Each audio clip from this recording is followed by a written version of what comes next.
1951년 중공군은 대규모 병력을 동원해 한반도에서 유엔군을 몰아내는 춘계 공세를 시작했습니다. 하지만 유엔군의 막강한 화력으로 인해 공세에 실패한 중공군은 결국 38도선 이북 지역에 북한이라는 완충지대를 확보한 선에서 전쟁을 종결하기로 결정하게 됩니다.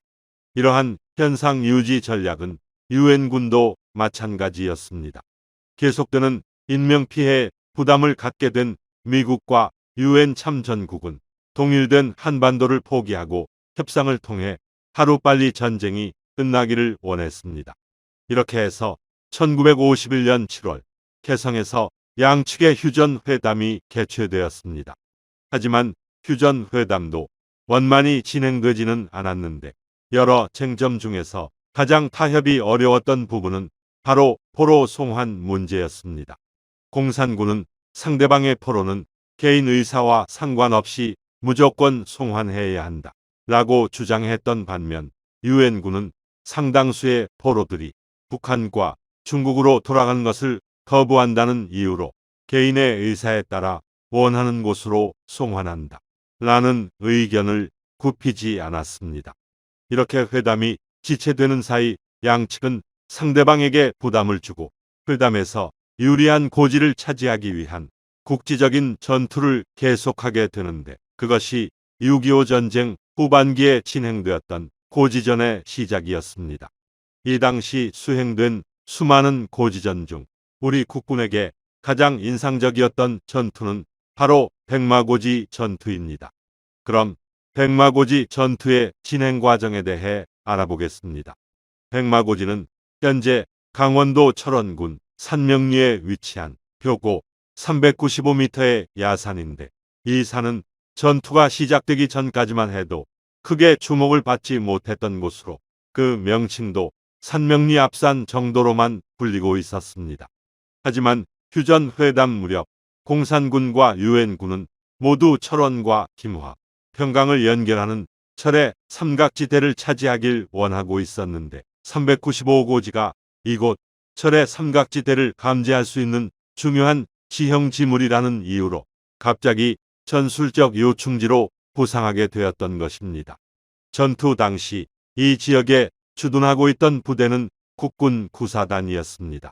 구사단은 1950년 10월 충청도 출신의 병사들을 중심으로 창설된 부대로 처음에는 전라도 지역의 공비를 도벌하는 임무를 수행했다가 점차 주요 전투에 나서게 되면서 1선급 사단으로 성장하게 되었습니다.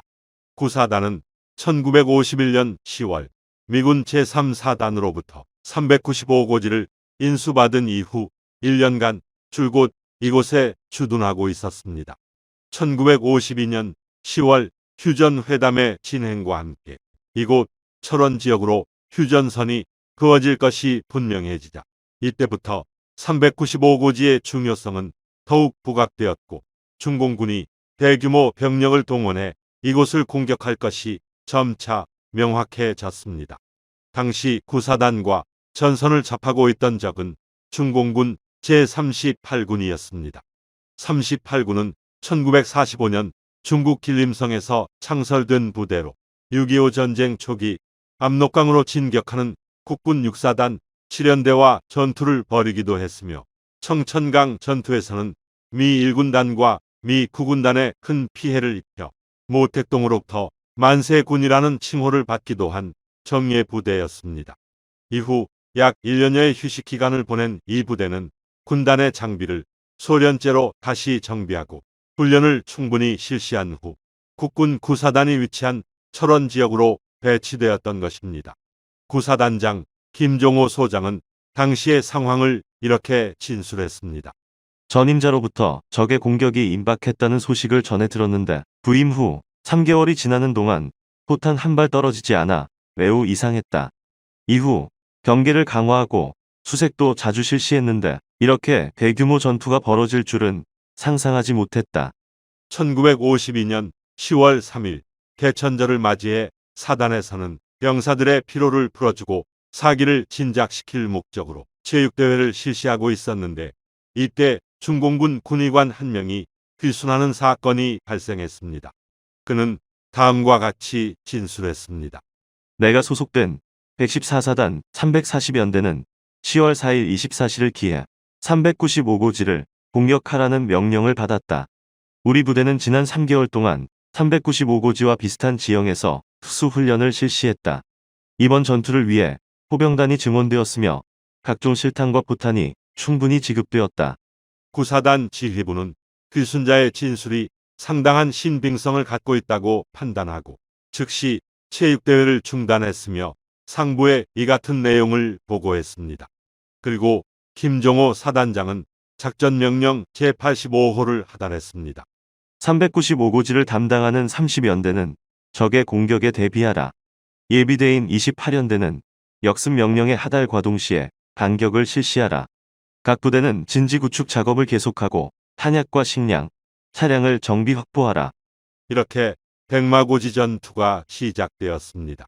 그럼 양측의 전력에 대해 알아보겠습니다.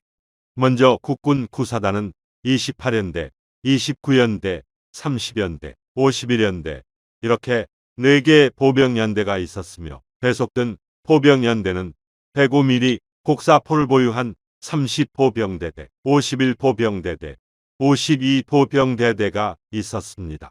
그리고 사단 직속으로 4.2인치 박격포중대와 제53 전차중대가 있었는데 이 전차중대는 한국군이 최초로 운용하는 7개의 전차중대 중 하나이기도 했습니다. 지원 부대로는 미군 49포병대대, 213포병대대, 955포병대대, 그리고 제73 전차대대 소속 1개 중대가 있으며 미 제5공군이 근접 항공 지원을 해주기로 결정되었습니다.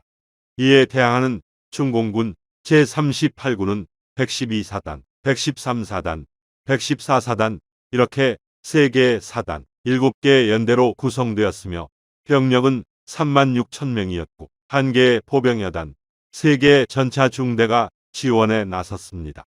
김종호 사단장은 30연대를 395고지가 위치한 좌일선에 29연대를 우일선에 배치했고 28연대는 예비대로 후방에 대기시켰으며 대부분 신병으로 이루어진 51연대는 화전 위에 배치했습니다.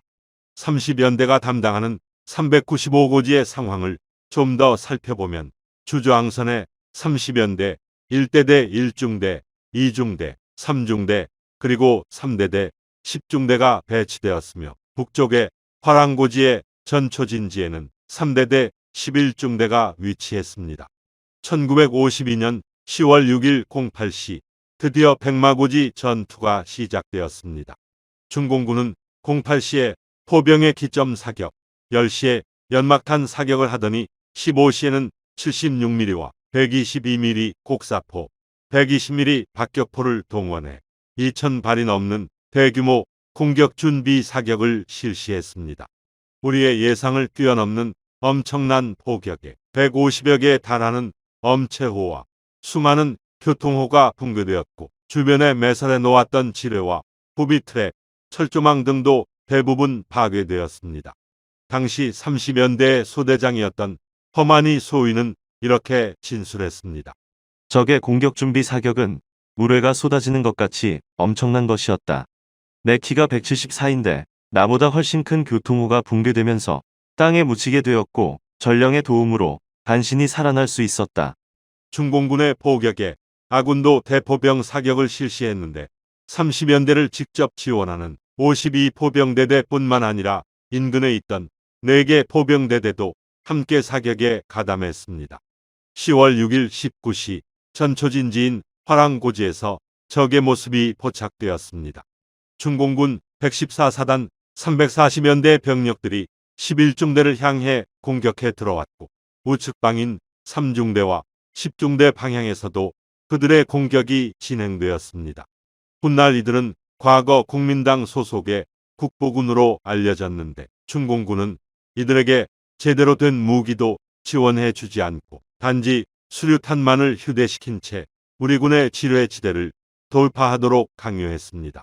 전투가 시작되었다는 소식을 전해들은 아군 포병부대는 지속적으로 조명탄을 쏘아주었고 미군의 조명중대는 인근 야산에서 강력한 탐조 등을 비추어 주었습니다.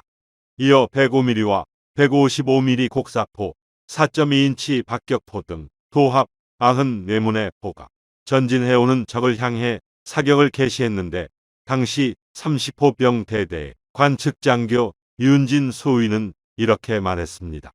내 평생 그렇게 굉장한 포격은 처음 보았다. 엄청난 굉음에 마치 하늘이 내려앉는 것만 같았는데 포탄이 떨어진 곳에는 어떠한 생명체도 살아남지 못할 것 같았다. 아군의 포병부대가 제압 사격을 실시하자 참호 안에서 몸을 숨기고 있던 30연대 병력들이 일제히 사격을 하며 반격을 개시했습니다. 1중대 1소대장 허만희 소위는 당시의 상황을 이렇게 묘사했습니다. 적의 공격 준비 사격으로 상당수의 참호가 무너졌는데 전투 배치 명령이 떨어지자 신기하게도 모두들 흙더미 속에서 나와 각자의 위치로 뛰어갔다. 우리는 진지를 보수하고 땅속에 묻힌 탄약과 수류탄을 파내 전투태세에 들어갔다. 이렇게 30연대의 집중적인 사격을 받게 된 중공군은 결국 공격을 포기하고 물러설 수밖에 없었습니다. 1차 공격에 실패한 적은 30분 후 바로 2차 공격을 시작했습니다.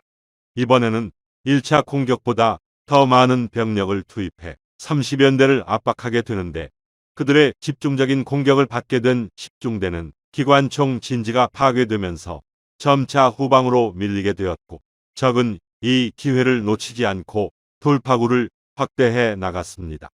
30연대장 이믹순 대령은 예비대로 있던 9중대를 투입해 그들을 막아보려 했지만 적의 사격으로 사상자가 속출하게 되면서 10중대와 함께 저지선을 구축하는 선에서 만족해야 했습니다.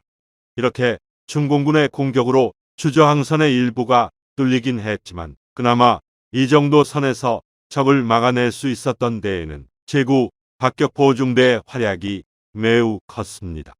4.2인치 박격포 8문을 보유한 이 부대는 이날 3,600발의 포탄을 발사하며 중공군의 진지 돌파를 저지시켰습니다.